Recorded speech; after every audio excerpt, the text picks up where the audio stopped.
Antoine Janton. L'édito écho sur Europe 1. Bonjour Carole Ferry. Bonjour. La réforme du Code du travail n'est pas le seul sujet sensible de la rentrée pour Emmanuel Macron. Il y a aussi un projet polémique en Guyane, celui d'une gigantesque mine d'or portée par un consortium russo-canadien. Il s'agit du plus grand projet d'extraction d'or jamais proposé en France. Écoutez Antoine, imaginez un trou de 400 mètres de profondeur sur une longueur de 2,5 km, 500 mètres de large. C'est à ça que ressemblerait cette mine si les porteurs du projet obtiennent le feu vert du gouvernement. Un gigantesque trou à ciel ouvert en plein cœur de la forêt amazonienne. Le projet fait bondir bien sûr les défenseurs de l'environnement.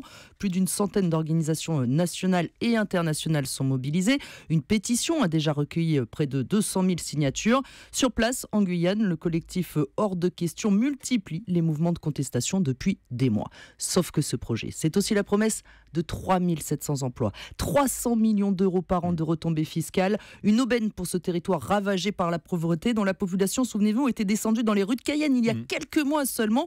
Bref, c'est le choix de l'économie ou de l'environnement. Deux camps s'opposent donc, Carole. Est-ce qu'on sait de quel côté penche Emmanuel Macron ? Alors, dans son nouveau costume de président, non. Mais quand il était ministre de l'économie, oui. Pendant 2 ans, il s'est battu pour ce projet. Il s'est même rendu sur place, casque de chantier sur la tête. Il voyait dans cette mine l'occasion de relancer l'industrie minière en France. Bon, alors en réalité, selon un gestionnaire de fonds spécialisé dans les mines, il s'agit plutôt d'une mine classique qui devrait sortir tout de même 6 tonnes d'or par an.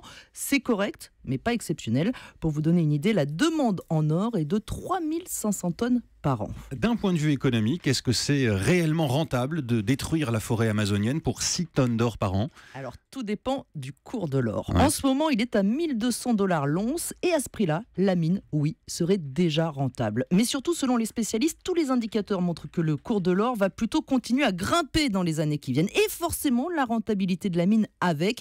Donc oui, d'un point de vue strictement économique, j'insiste sur le strictement économique, oui, ça vaut le coup. Bon Carole, je reviens à la question que je vous posais il y a quelques instants, en la précisant un peu. Dans son costume de président, que peut choisir Emmanuel Macron ?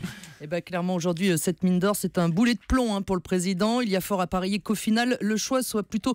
Pardon, parce que surtout, il a aujourd'hui Nicolas Hulot comme ministre de la transition énergétique.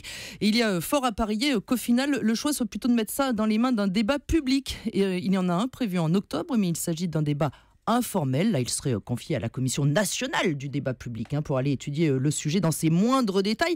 Vous l'avez compris, ce serait surtout de remettre ça à plus tard, même le plus tard possible pour le président.